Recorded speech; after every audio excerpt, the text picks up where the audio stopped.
having a problem with my daughter. She insists that rock and roll is here to stay.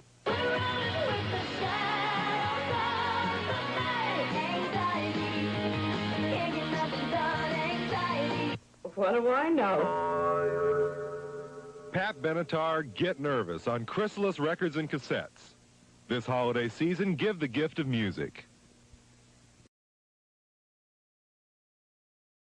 You know, I've been lobbying for probably 25 years to get the real story about how everything began. It wasn't about me and all that kind of, I mean, it was about me partially, but it was about us together. And so I'm very excited and pleased that we get to go in together, because that is the real story. I mean, it feels good.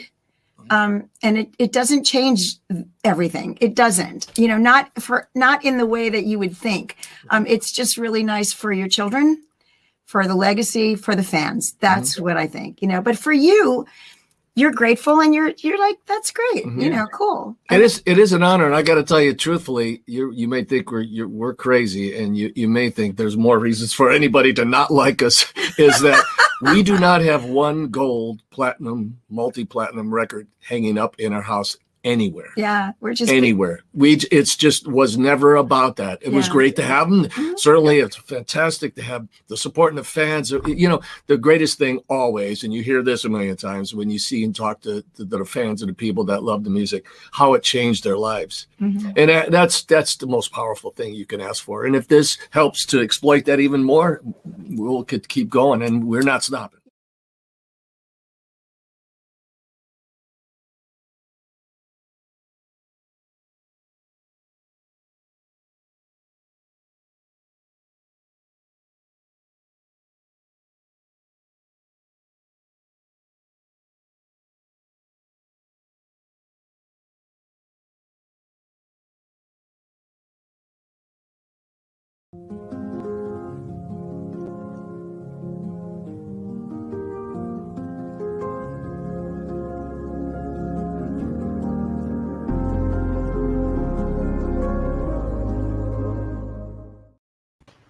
Hey, Stephanie.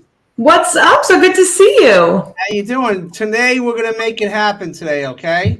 Wow, I wore that shirt just to commemorate that idea. How weird is that? Wow, we're looking at things the same way here, I see. Of course, even twinning it. I mean, a little gray because mental health awareness month. So we want to, remind people that it's not that, out of the blue for people to have issues with mental health, and we want to shine a light on it. So that's right. Here we are, exciting stuff going on here. It is very exciting. I mean, the work that you do, the work that I do, the work that a lot of people do. And I think, the Mental Health Awareness Month is very important, just like any other cause is very important. Not just a month, each and every day, but specifically mental health issues, because some of those issues don't get addressed the right way, and the help is not really offered in the right way. And I think today we're going to spend a little time going over how the media handles that at sometimes. Yeah, it's a big issue. And I think there's still this huge stigma related to mental health, and that if you talk about having some kind of mental health issue, then you're just crazy. Like there's something wrong with you, you're a terrible person type of thing. And realistically, all I found is it's okay to ask for help. It's okay to not be okay. And it's actually causing more issues for us by not reaching out and asking for help and getting the right support on our side. That's right. And motion pictures and TV shows and talk shows are now really coming out and talking about these issues. Athletes, actors, musicians, performers are really coming out. And if they can't handle a certain situation due to mental health reasons, they're talking about it, and they're empowering others to do the same. Yeah, I love it that they're sharing their own struggles, and I think it gives especially children the ability to look up and say, like, to see these famous people that seem to have it all together, and for them to admit that they're having mental health issues. I think it makes kids more able to be open about it as well. That's right. Every Wednesday, I'm fortunate enough to do a radio show, after our show from 7 to 9 with a lot of great people in Florida. And we never really talked about this. And you actually helped me over time kind of talk about different issues that really affect us personally. Tonight, I'm going to interview my cardiologist on our talk show tonight. If you check it out right here on this Facebook page. But 8 years ago this week, I had a heart attack. Wow. Yeah, and that is the cardiac rehab. That's Lori and Arthur 8 years ago. And I had a heart attack that my main artery was 100% blocked. Oof. And I rarely talk about it, but I'm going to be talking about it more because I think that how I handled it could have been a lot better. And I think that it could also help people if I were to share a little bit of what I went through. And talking with my cardiologist today, who saved my life, and the complete team over there at South Nassau in Long Island. I give it up to them and my family and God, but I wanted to start to share it because it's 8 years already. And I know you've been open about a lot of different things, and I appreciate that about you because you give your heart and soul and your experiences to so many people, and that helps people and empowers people. And I just wanted to thank you for that. And I heard that you ran like a marathon yesterday. You ran, so you're inspiring me even in the things you do now. I wanted to see, so I'm in Texas now, and there's something really cool about being here. There's a lot of trails. There's a lot of places around my neighborhood to go running. And when I was in New York, there wasn't, the sidewalks weren't as good. There just weren't places to really go running, or I didn't feel safe. So here I can run outside as much as I can deal with the heat. But yesterday I've been running like 6 miles pretty regularly. And I was like, I'm gonna go for 7. And then when I went for 7, I was like, I'm going to just see if I can do 8. And then I got home and I had done 8.3. And so, I mean, I was like, as I was getting closer to the house, I'm like, oh, maybe I could do 9. And then I stopped. I'm like, I think I might vomit. I was like, what am I thinking? Wow. So have you always been a runner? No. So what inspired you to do that at this point? I actually was never much of a runner. I wasn't much of an athlete in high school. I was, always picked second to last, not ever last, but it was always like second to last. Because if you like threw a ball in my direction, I'd hide. And so like, oh no, please don't do that. So I was never that, but my dad used to take me to the gym. So I used to work out. I used to do step classes were cool back then, and different aerobic exercises and weights. So I've always liked those kinds of things. And I think that, I don't remember what exactly got me into it, but I decided that I wanted to try to do the Long Island Half Marathon years, like 10, 12 years ago now. And it was just kind of one of those things like, let's just try it. And I was doing Long Island Summer Run Series. They happened every Monday. And so it was just kind of a good thing. And there was times where I did like a 5-kilometer one, and I was like, oh, that's really hard. But yeah, let's try a half marathon. I just thought it'd be cool to try it. And I did it, and I got it in the time that I was hoping to complete it. So I thought that was pretty cool. And then I didn't really run as much. I kind of like just a little bit at the gym. And then when I had my daughter, right after I had my daughter, I hadn't been able to work out really during the pregnancy as much. And so I said, you know what? I just need to tell myself I can do exercise again, that I can just get back into it. So she was about 2 months old, and I decided to book a trip to Colorado and run a half marathon in Colorado with my sister. So I did. Wow. Yeah. And I hadn't really run as much since then, but I said, you know what, I'm going to just start, like, I don't have to have an event to go running for. I'm just going to try it out and see how I like it. And I'm liking it more and more because it's not an event. I'm not competing against anybody. It's my time to just be in the outdoors, look at all the beautiful birds in the water, and have my earbuds in, be away from the house, just really have my own space. And I'm actually enjoying it more now than I ever have before. So you're making it happen. Wow, there we go. I love it. I love it. And I love how you set little goals for yourself, because in the work that we do, if you set those goals too high, we're never going to reach them, right? Let's face it. And then you're going to give up, and then you're going to start from scratch again anyway. But if you set little marginal goals, little short goals, you have a chance of really excelling in that way. Well, I think you kind of have to have like the big, medium, small. Right. Is those like, I have my big, huge goals of what I want to do. At some point I would also like to have a nonprofit and go into schools and teach young kids about healthy relationships and have curriculum written and all these other things I have these big ideas for. But right now I have little smaller goals to just get to, so I have all these big things that are there. They're in the background, but they're not there yet. I have to get through all these little things to get to that bigger goal. So I think it's good to dream big, but to realize you're not going to get there right away, and to be excited and celebrate whenever you get to those little goals. Sometimes, I mean, today I had a conversation with a client, and she was like, well, you know, I did something a little bit good. I got into a disagreement with my ex-husband, and instead of like sulking all day about it or being upset all day, I was only upset 10 minutes. And I'm like, that's not little, that's huge. Like, that's a really huge thing. And I think sometimes we kind of like belittle our the things we accomplish without realizing that we should be celebrating all of the things that we do. And then we actually want to do them more when we celebrate them. Right. No doubt. No doubt. In case you're just tuning in, this is Kick Unhealthy Relationships to the Curb. That's Stephanie McPhail. I'm Steve Vaccaro. We've been doing this thing for over 2 years now. Can you imagine? Oh, and it's been 2 years completely online. Yeah. Was that a sigh of, I can't believe I've been dealing with this guy for 2 years? Was that kind of a sigh? No, it's more like, wow, 2 years have just flown by. Yes. Yeah, that's another thing too, because, you know, we have children.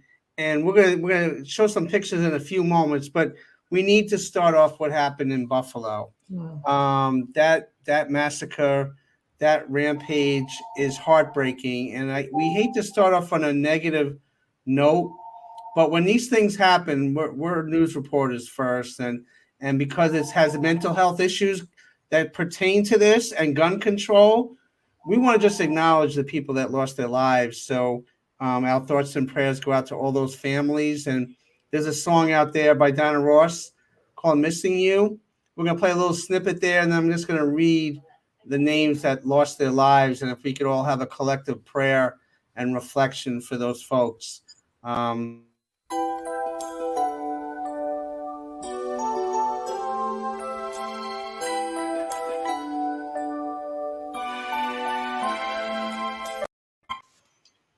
It was a massacre that should never happen. It was premeditated by a teenager in upstate New York, and 10 people lost their lives randomly. It was premeditated. Miss Whitfield, 86 years old. Margus Morrison, 52 years old, of Buffalo. Roberta Drury, 32 years old. Catherine Massey, 72 years old, of Buffalo. Pearl Young, 77 years old. Mr. Patterson, 67 years old. Geraldine Talley, 62 years old. Celestine Cheney, 65 years old. Andre McNeil, 53 years old. And security guard Salter, 55 years old. These, it's heartbreaking, very, very heartbreaking when you see this unfold. I mean, what's your thoughts, Steph? I mean, I feel like being in New York, and I remember seeing it so often in other states and seeing it so much closer to home is really eye-opening, in that there's so much turmoil in this country. And I'm reading about how it was a hate crime. It was done specifically, as a racist motive. And there's just so much hatred that's been spreading around. And I don't know how we can really turn it around on a big scale to keep this from perpetuating and getting worse. Yeah, and people always say, I deliberate if I pop these things on, but it's important to recognize that we still are not in a place as a country, as a society, that we need to be. Mental health issues have to be addressed. Gun control issues have to be addressed. There's no politics behind this. We really have to get together. We're so polarized right now. I believe you cannot become desensitized to these things. So I believe that we need to continue to show them. And okay, Stephanie's going to be right back. But we have a couple of things that we were involved with. And please say a collective prayer and reflection to those families that lost lives. And God bless us all. Sarah Nimitz is on concert in Europe. She's a good friend of ours of the network. She does our our intro song to Reach Out with Ray and Steve and Robbie. You check out her lineup, her tour in Europe. She's an amazing young lady. She's doing great things, and her music is unbelievable. If you haven't heard her perform or seen her, check out on YouTube or Sarah Nimitz on social media platforms. She's absolutely great. Our Chapters Network and Chapters Community Support Services has had the ability to offer community awards for the last 9 years, and we did so recently as well. We gave out some awards to Lou Bernardi, who is local here in Long Island, who does great work with families and children in need. He's just a great community guy.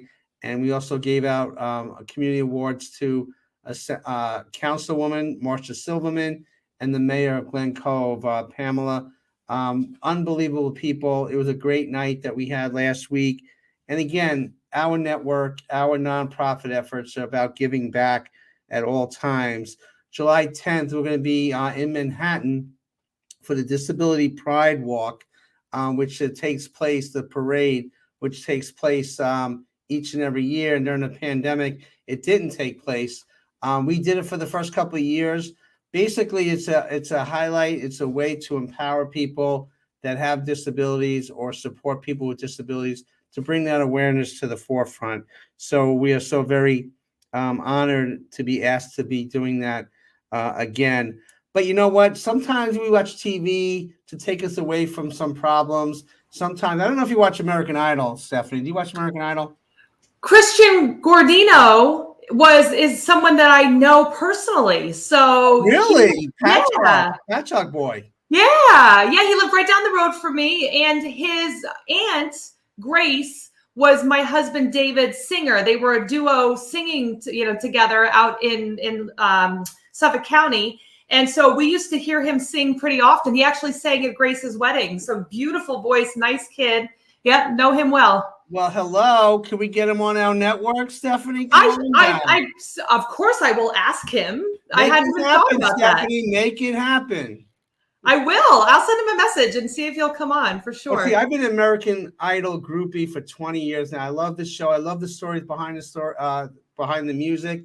There's 3 people left. The final episode, the final show in American Idol, it takes me away for a couple hours.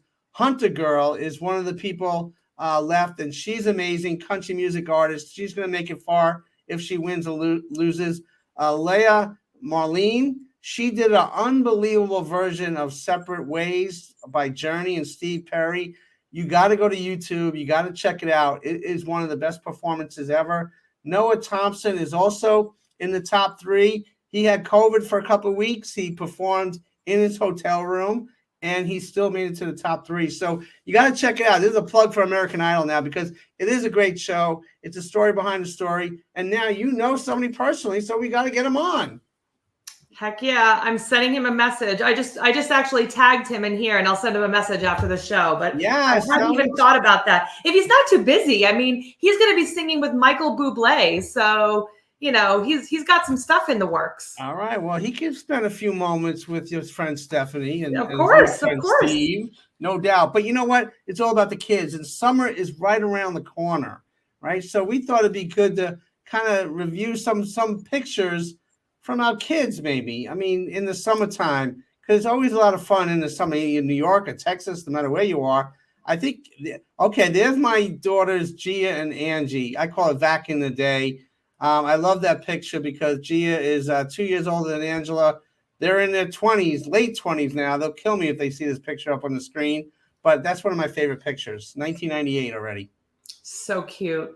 And that's, who's that guy with the mustache? Yeah, I had the 70s mustache going on. That's Gia and Angie at the beach. I loved it. You're a Long Island girl going to Jones Beach. Who's that? Oh, it's my little Sophie girl. She's a little fishy, loves being in the pool. Uh-huh. Where is that, in Texas or New York? Yeah, that's our friend's pool. Okay. That's cute. There's me and my daughter Gia now. She's grown up now. She's married, and that's us by the poolside. So we have a lot of great times there. Whoa, who's that? It's Batman. It's my It's son's Batman. memory. That is a cute picture. He loves Batman, doesn't he? Oh yes. I mean, this is so funny because I got this bouncy slide and it's actually water comes out of it. So it's like a water slide, bouncy house. Kids love it. Absolutely love it. And if anybody's looking, I got it at Walmart, but I had this really funny thing happen because David was like, not too sure about me getting it. And I was like, the kids really need it. It's like a need. It's not a want. They have to have it. And the universe must have been looking out for me because they sent me 2.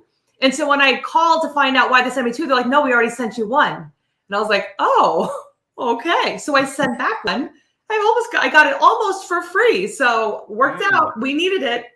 So do you sell tickets for the little kids in the neighborhood to ride that thing? Well, now, yeah. So the neighbors like 2 doors down was like, they saw a picture. They were like crying to their mother that they had to come over. And now the kid next door found out we have it. There's going to be all the neighborhood kids at the house this summer. Wow, that is so cool. I have one. I don't know if you have it, Carmine. There's one picture of my daughter, Angie.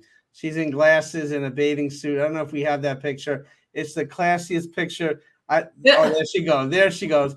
Now, Angie wanted something, and I said, Angie, give me your best pose back then. And she took my glasses. She did a little dance, and she's a great kid. And I always call her Happy Face. When I look at that, she has the best smile. So we love our children, right? Of course. Our kids are awesome. And there's moments where they like to push our buttons, but That's right. You know, they love them to death. That's right. That's right. You know what? Sometimes it's easy to make friends, and sometimes it's hard to make friends. What's for you? Is it easy or hard to make friends? I think it's pretty easy to meet people and become friendly with people. Making really close friends, I think, is a little bit harder because you have to look a little bit harder. Being that I moved and I had my people in New York, I had a very close-knit group of girlfriends that we've known each other since 5th grade. So coming out here, I actually joined a few Facebook groups. And so I got to know people that had similar interests in the area. And there's some really, really awesome people. So I already know a bunch of people. My friends that live here, they're like, we already think you know more people than me. But they're not like, I like them and they're nice, but you know, that close knit, really people that you can totally let your hair down with, you know, those I think are like few and far between. Well, we have people young and old watching the show. So we have a couple of tips on how to make friends. And you tell me if you agree with these tips. Reach out. Don't always wait for someone else to make the first move. A simple hi and smile go a long way. Get involved, like you just said. Join clubs that interest you. Take special classes inside or outside of school. Be a volunteer somewhere. Let people know you're interested in them. Don't just talk about yourself. Ask questions about them. Be a good listener. Look at people while they're talking to you. Pay attention to do what they say. Risk telling people about yourself. When it feels right, let them in on your interests, your talents, and most important to you. And I think, Stephanie, when we talk about that, I mean, that's something I shared about with you. Sometimes it's hard for people to share about themselves to other people, but that's really endearing, and that really solidifies a friendship, right? Well, how can someone know if they're going to get along with you if you don't tell them about yourself? Right. I mean, that's like the best way. And I think one of them that was on there that I thought that I share all the time with clients is don't wait for someone to come and reach out to you. Sometimes you have to be the one who reach out. There's so many people that will sit there and say, well, why doesn't anybody call me? Nobody likes me. Nobody wants to be friends with me, you know, whatever. But the reality is that we all have a lot going on in our lives. That's what life is about. We're always running around. So, you know, don't be afraid to make the first move and make that phone call and you know, make a decision to go meet somewhere and do something. But don't wait for other people to come to you necessarily. There's nothing wrong with you being the one that's reaching out and you know, making that relationship grow if that's a relationship you want to grow. Right. There's a couple more. Don't be a show off. Not everyone you meet will have your abilities and interests. Be honest. Tell the truth about yourself, what you believe in and what you stand for. When asked for your opinion, be sincere. Friends appreciate truthfulness in each other. Be kind. There are times when being tactful is more important than being totally honest. The truth doesn't have to hurt. Don't just use your friends as sounding boards for your problems. Include them in good times too. This happens a lot. I think that sometimes people ask people for things, or people like get pigeonholed when you call somebody out of the blue. The first reaction might be, "Hi, how you doing? What do you want?" Yeah. I think, well, and also too, if you're a caregiver, we very often kind of accumulate friends that need us. And so it's also a good idea to think about whether or not it's a mutual relationship as opposed to someone that just needs you all the time. But then when you have something come up, they disappear. So you want to have some balance in those relationships too. Right. Couple more. Do your share of the work. That's right, work. Any relationship takes effort. Don't always depend on your friends to make the plans and carry all the weight. Be accepting. Not all your friends have to think and act like you do. Wouldn't it be boring if they did? And the last one, learn to recognize the so-called friends when you can do without. Some people get so lonely that they put up with anyone, including friends who aren't really friends at all. Oh my gosh. And I will tell you that the amount of people that I talk to that put up with that in romantic relationships is giant. So I think that goes along to, and once you start healing and working on yourself and you realize, hey, not only do I not need this in a romantic relationship, but I also don't need this in my friendships. It actually opens up, when you get rid of those toxic types of relationships, it actually opens up the possibility for you to meet other people that have more in common with you, that are going to actually help inspire you and stop draining you. Hey, that word toxic reminds me of a book somebody wrote. That's right. You wrote a book. What's your book all about? I have. And actually, look at this. I have a copy of my book right here. Wow, convenient. Yes. And so we actually have something really cool going on right now. We are actually going to be giving away my book. So we're going to be giving this away. Yes, you heard me correctly. And I actually have it signed for you as well. So we're actually, if you look at the bottom of the screen right now, there is a direct link to purchase, because you got to purchase the shipping and handling, because I can't afford to pay, send it to everybody. But you got to get the shipping and handling, which is $7.99. We literally had to figure out the math to see exactly what it was going to be. And you have the opportunity to get my book for free, to be able to read and get inspired. And for those of you who don't know what the book is about, it's really all about overcoming toxic relationships. My personal story, the story of 3 other people who also overcame toxic relationships, and then just some steps and some thoughts of what you specifically can do to make sure that you are aware of what's toxic and what you can specifically do to stop the cycle for yourself. So $7.99. You want a signed copy? Come on. So now you're giving out signed copies of your book. When you gave me your book, you didn't sign nothing. Well, in my defense, I was coming to New York and I was going to be signing it. So okay, that was the plan. I was going to sign those books, but here they're going to be shipped directly from Texas. They might still be warm when you get there. Wow. When they get there. Can you go like this, like in front of the TV camera, like all yours? There we go, all yours. You can have that book. That's great. I mean, but you do. There we go. You do such great work. And another person we're going to bring on the show and talk about. We're doing a documentary with our production team. First of all, I want to give kudos to our production team, and which is led by Carmine and Charlie. There's our crew there. We all met recently, going over some of the documentaries that we're doing, and we're going to bring Carmine on in a minute.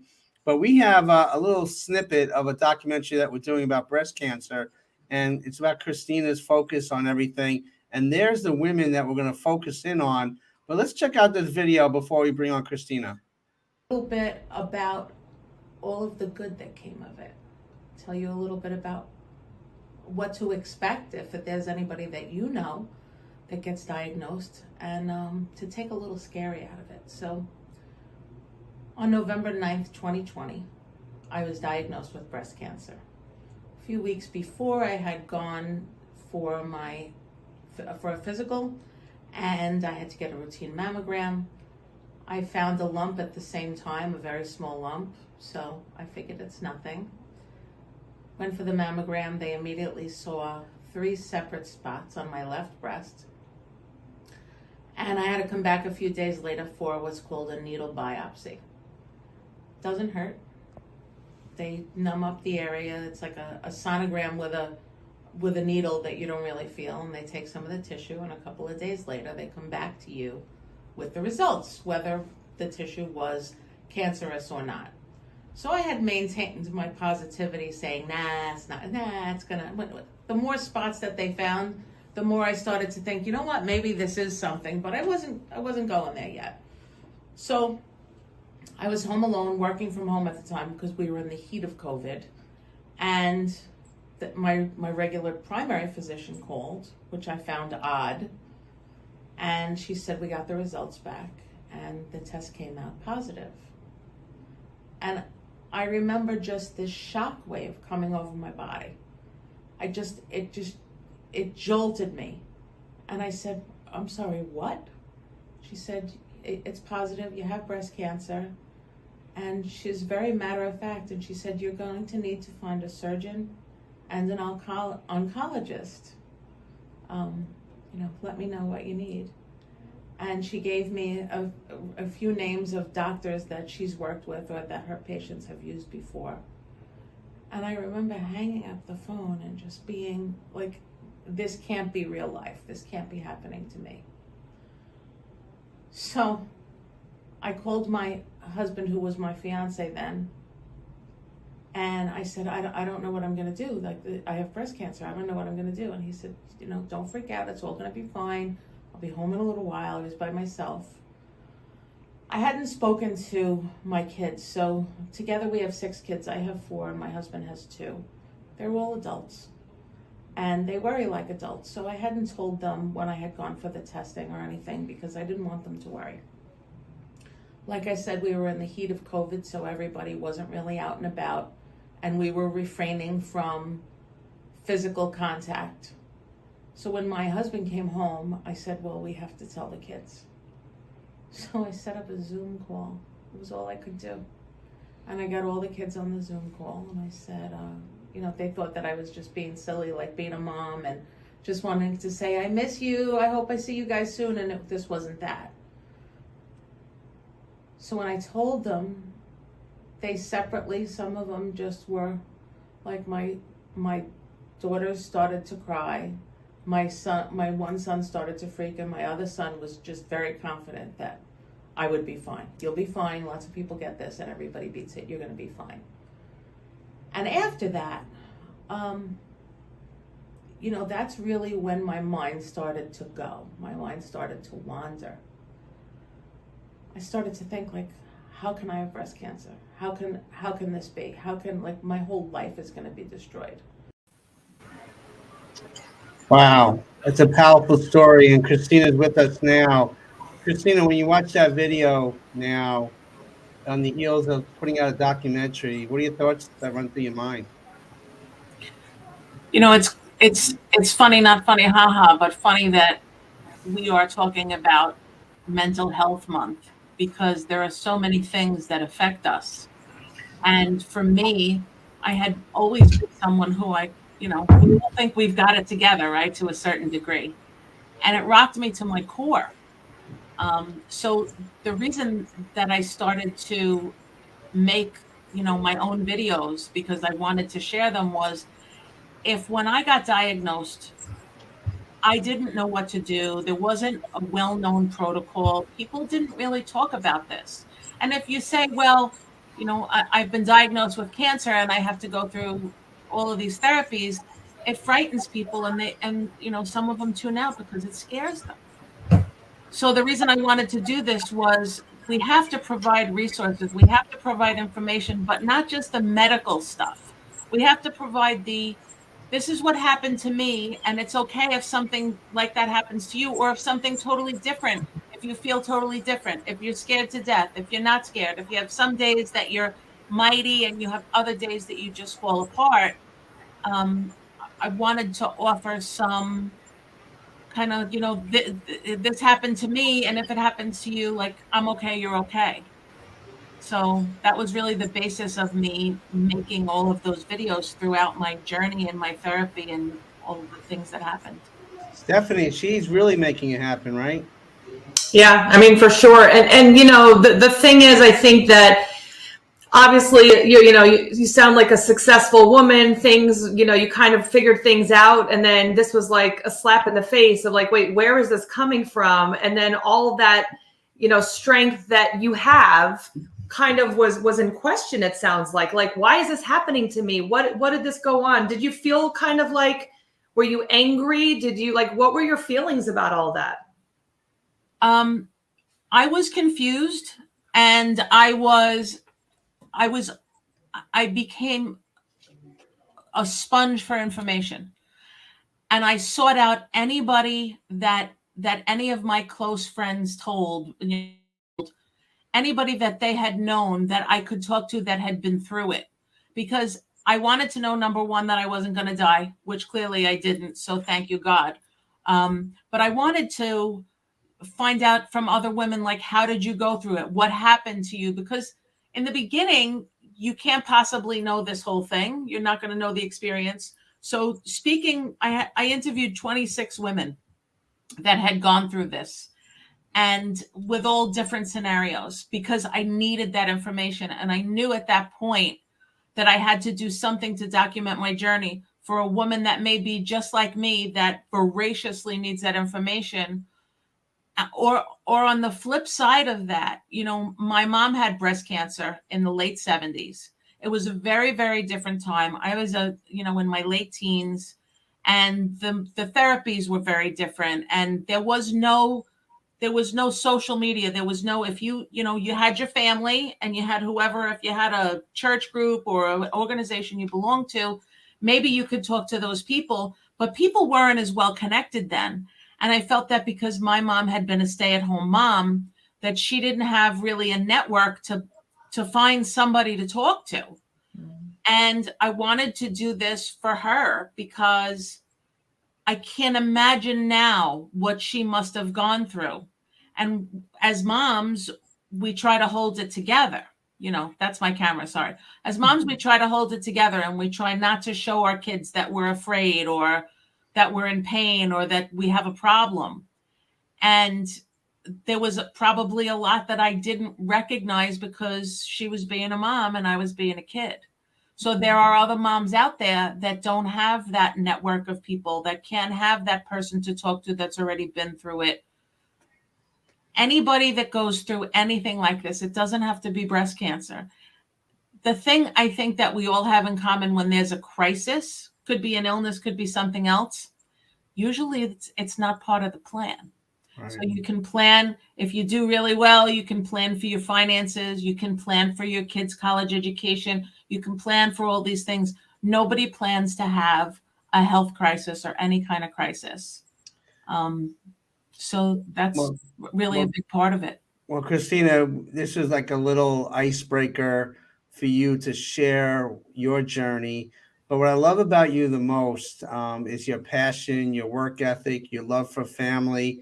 But during your hardest times, you needed to journal this and to document this in the hopes that it'll help one person. And when you asked us to do your documentary, and I got to give it to my production team, and who's led by Carmine and Charlie, to take this on, not only was it about you, you want to include other people. So we have Helen, who's part of our network, and other women that you met for the first time that are part of the documentary that's going to be released in October. And these women, I had the firsthand experience of filming them last week.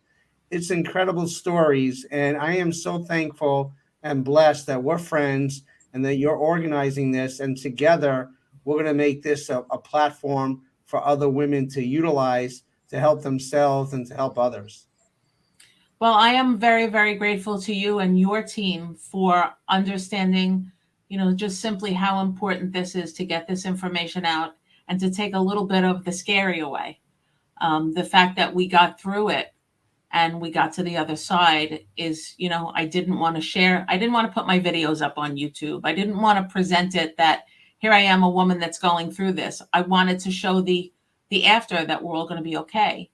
I think one of the greatest things about this is that one of the women in that picture, Lori was one of those 26 women that I interviewed in the very beginning.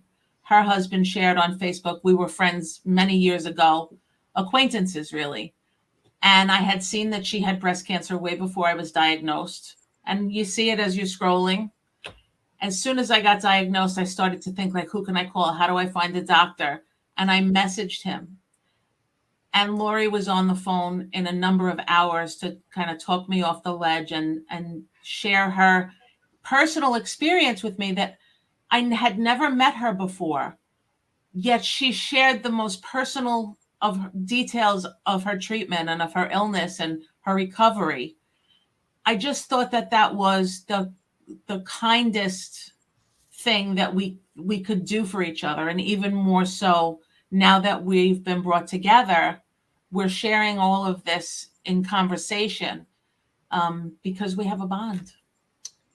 Well, you definitely have a bond, and you definitely have a mission, to help others. So October, it's going to be released. We're just starting now, but you've created this platform for so many people. Christina, thank you so very much for joining Stephanie and I here tonight. Thank you. Thank you so much. Thank you. Stephanie, amazing, right?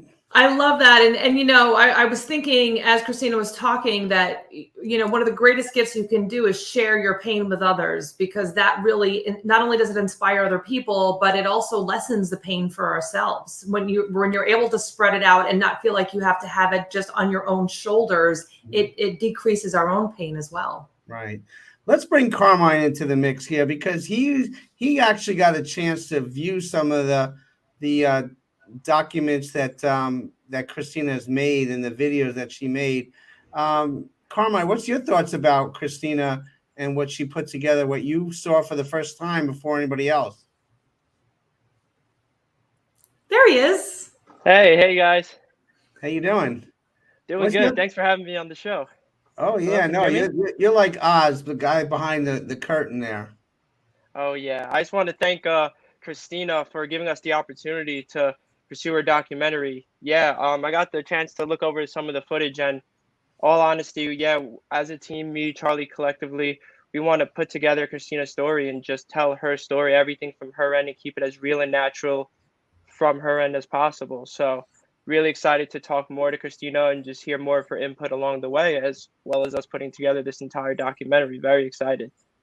So Carmine, you are like you're an actor, you're an engineer, you're a friend, you're a producer, you're young. Why do you do all these things? Why is it important for you to do these things?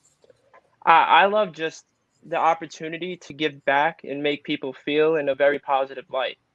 Those are things that just really impact me in the best way. So, for example, all the Chapters Rap shows, the Kicking Unhealthy Relationship shows that everyone's been watching on this channel week after week.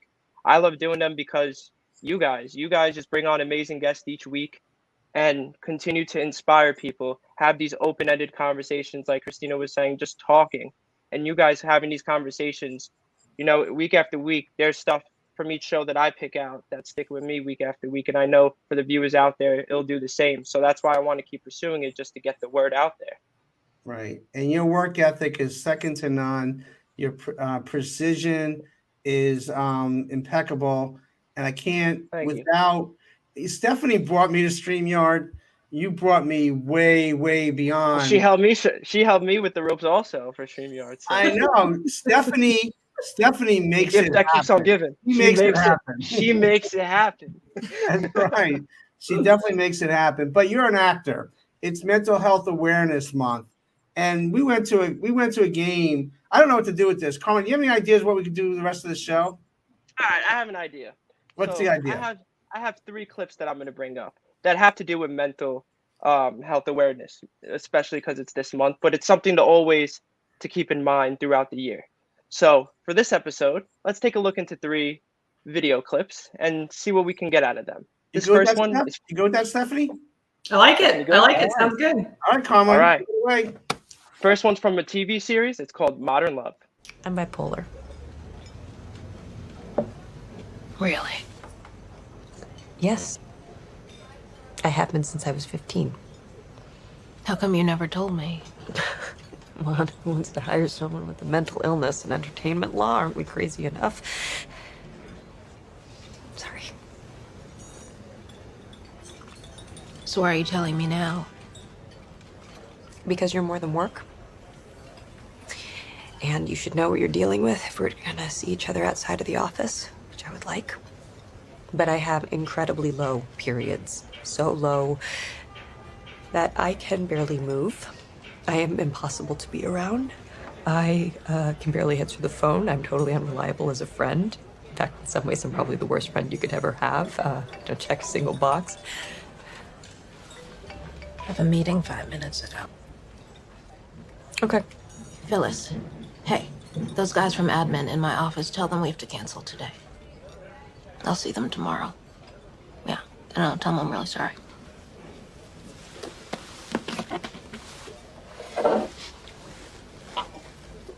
You want to get lunch?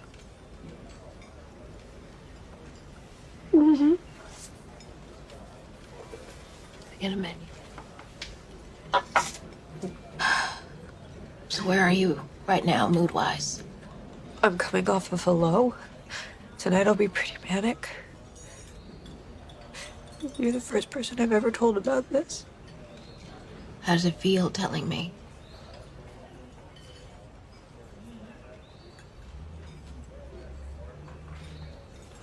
Like an elephant's taken one of its feet off my chest.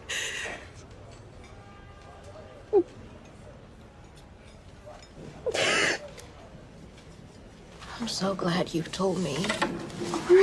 It explains so much. If anything, not knowing made it a little difficult to connect with you fully, the way I would have wanted. That is so powerful. Mm-hmm. I'm not tearing up because when you have personal experiences, like you live it. I lived that with my mom growing up, and when you see it portrayed on the screen like that, it hits home. And I think what she said is so profound, because when you're keeping it a secret, thinking that nobody knows what's going on, but people can't put their finger on it, and it almost makes everything worse. If you're just open and honest, people will be able to come forward and help you more. We don't have to deal with this all by ourselves. Carmine, the acting behind that must be very difficult. Yes, I loved Anne Hathaway's acting behind it. She did a beautiful job in not giving too much. You see the tears in her eyes, but she doesn't cry, and she just keeps it like that the whole time. And I think that that's a really good state to get to, because when you're trying to convey a scene such as so with such an impact, you need to be able to build up that heightened sense of emotion. And for her to cry on impact once she delivered that one line, that, you know, it felt like the elephant's weight was taken off of her chest. That's just so huge that she cried right on that moment. Just as an actress, she did an amazing job with that. And especially to her friend, I believe, in the show, as well as a working therapist, just sitting with her and just being a very good active listener. That's very good in the scene as well. And what's good about that scene, when she said she had a meeting 5 minutes ago, it was assumed that she was going to go and leave, but she flipped it and she stayed. And that was a powerful moment. And she thought then, okay, this person really cares about me. I think that was a breakthrough right there, right, Steph? Yeah. Very, very powerful to say, I'm going to be here for you and sit and hold space with you as you share some of your deepest, darkest, moments with me. Right. Yes. So that compares to this other clip that we're going to play, and it came from the movie called The Joker. Let's check it out. I heard this song on the radio the other day, and the guy was singing that his name was Carnival. Arthur. Which is crazy, because that's my clown name at work. Until a little while ago, it was like nobody ever saw me. Even I didn't know if I really existed. Arthur, I have some bad news for you. You don't listen, do you? I don't think you ever really hear me. You just ask the same questions every week. How's your job? Are you having any negative thoughts? All I have are negative thoughts. But you don't listen anyway. I said, for my whole life, I didn't know if I even really existed. But I do. And people are starting to notice. They've cut our funding. We're closing down our offices next week. The city has cut funding across the board. Social services is part of that. This is the last time we'll be meeting. Okay. They don't give a shit about people like you, Arthur. And they really don't give a shit about people like me either.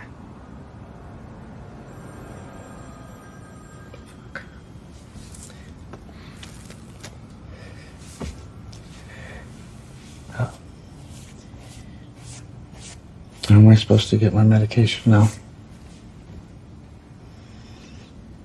Who do I talk to? I'm sorry, Arthur. Powerful scene. I mean, that is typical because when services stop or funding is cut, the patient or the client has to go. Right, Steph? Working in a public school district, and I worked at a crisis hotline for 13 years. I mean, those are kinds of things. When funding went, it immediately, first place it went from was mental health, and like every service possible for mental health. And then there was all these people wondering, like, well, what about me? I guess I don't matter. I'm invisible. And I mean, that's something that I heard over and over again from people. And I think when I remember that scene so vividly, because I actually called one of my friends who's a social worker, and we were just both like, wow, that particular scene was so powerful because it explains all the rest of why he kind of totally went off the deep end after that. Right. Shows the whole human side of the Joker as of why he did the craziness that he did. I love in Joaquin Phoenix's acting, you know, the acting is very still. It's very simple. He's just there smoking the cigarette, and you see the ash go on him, and he's just looking forward the whole time, just worried and concerned with life, with what's going to happen next. It's a complete opposite compared to the last scene that we just saw, how she totally stopped everything to be with that patient. So Carmine, sometimes less is more. You don't have to overact. So when you do a role, you really have to understand what that character is all about, and you kind of live that moment. I mean, you're an actor. Would you say that's true? Yes, of course, behaving naturally under those imaginary circumstances that we play. So you have to play whatever stays natural and true to you. Boil down the script and the scene to what the main point you need to get across is, and do that naturally as you can to get it across to the audience. Stephanie, I think he wants his own show. What do you think? I think he's like running for his own show here. No, we can't lose Carmine. He's ours. He's us. I know. Carmine, you're going to continue to make it happen with Stephanie and I, okay? You all right with that? That sounds good to me. I'll go back to being the man behind Oz. Okay. Carmine, we love you. Thank you. Thank you so much. Just a quick thing, if I can promo, I have coming up in New York City. I have a Broadway show that's coming up June 28th. It will be at 54 Below. So if anyone could check out the website, it's titled Alone. So please check it out. All right. We have to come. Stephanie, Awesome. come Yes, on back to New York, okay, will you? Broadway star? Like, heck yeah. I know. What is it going to take to keep you in the fold here, Carmine? I don't know what to do. Stephanie, give him an autograph book for him, okay? All right, that'll keep me. That'll keep me. I'm sold. We love you, man. Take care. That's our production team, vital part of our team, Carmine Avizio. Thank you so very much. And we also have another show called Flashback Sports with Gil and Dave. And I believe Dave is on the show here tonight. So, Dave, are you there? I'm here. Can you hear me? We can hear you. Okay, good. Then I'm here. Okay, then you're there. Dave Great Grassley, Stephanie McPhail, and you know who I am for the last sure do. I watched Stephanie. Stephanie, great show. Thanks, Dave. I appreciate it. You going to tell us some good sports stuff? I feel so, after hearing, I caught the last half hour, and powerful stuff. Last thing I want to talk about now is spoiled millionaire athletes, but we'll do it anyway. But good stuff. But that's what the people want. They want to hear this stuff. You need a little real life. You need a little bit of make believe, right? So it's just I was just thinking about my toxic relationships of the past, and most of them always send it back to my bookies. I wish I had your book back then, Stephanie. Could have ended those relationships. So anyway. So Dave, I hope we didn't have a toxic relationship back in high school, because it took us 40 years to regroup That's right. and to do this thing, right? We're good right now. Dave needed that much time in between. That's exactly. Detox is what that's called. 40 years of detox. Why do you think Dave needed that time? Maybe I needed that time. No, it was definitely Dave. It was definitely Dave. Thank you. But Dave, I mean, we've talked over and over again through the years, and I love your show with Gil. Talk about your co-host Gil Cosenza. Gil's a mile a minute. I think we both have very similar interests. Gil's he's got a tremendous memory. He remembers the nuance of things that he remembers back 40 years ago. I'm kind of a numbers guy and a stats guy, and I can remember a lot of numbers, but he remembered little nuance, the little subtle events that took place in a game that, so I lean on him a lot for that stuff. And I try to rein him in every once in a while a little bit too, because he can go on a leash for a little while and get a little crazy, but we have fun together. Together, you guys are great. I watch it all the time. I mean, it really brings me back to the talk show radio host, and you got a good following. You got a good audience. And I know you're doing worst events in sports tonight. That's going to be a great day. We're talking about current events. Rangers big victory last week in Game 7. Mets, Yankees, maybe NBA playoffs, and then we're going to jump to kind of the worst, what we consider some of the worst moments in sports, and you can kind of conjure up in your head what they may be, and they may have been a bad injury, guys going to the crowd, all the way to the tragic Munich events of 1972 Olympics. So some of the things that kind of really changed the way we look at sports, or changed the way we look at individual athletes, or things that change the sport itself. Some of the boxing matches, the horrific boxing matches that ended tragically. So we'll, it's certainly not the lighter side of sports tonight, but we'll mix it up a little bit. Well, my worst sports moment, it's a Viking moment. Go figure. 1998, I was in Minnesota at the championship game. They're 15-1. They're going to the Super Bowl. I couldn't afford a Super Bowl ticket. I go to Minnesota instead, thinking I'm going to be with all my Minnesota peeps, and they're going to get to the Super Bowl. And they were heavily favored. And the Falcons did the dirty bird on them, and they went to the Super Bowl, and the Vikings went home again. So that probably won't make our list tonight, Steve, but that's a very personal, tragic moment. And although something comparable, when we sent out the announcement what was going to be on, one of my friends sent, who's also a Jet fan, said the worst moment in sports, New York Jets, 1970 to present, is the worst moment in sports. So that's Joe right. named the last one. Well, this is a healing therapeutic show, so I had to get that off my chest. I had to share it with Stephanie there. That's what you're here for. That's what you're here for, right? Dave and Gil, I love you very much. Have a great show tonight. Thank you guys for tuning in. Thanks for the time. Flashback Sports with Gil and Dave, 9:00 on the network. Stephanie, we're out of time. Another great show. It was, and we actually have a friend of mine, Eileen O'Donnell, who's going to be coming on next week. So she's really awesome, and she's got some great stuff to share, and possibly she's going to share some personal stories related to mental health and something that she's been dealing with, her own story. I'll let her share. But yeah, another really great guest next week. So definitely tune in next week, right live at 5 p.m. Eastern Standard Time. God bless. Have a great week, Steph. Bye, everybody.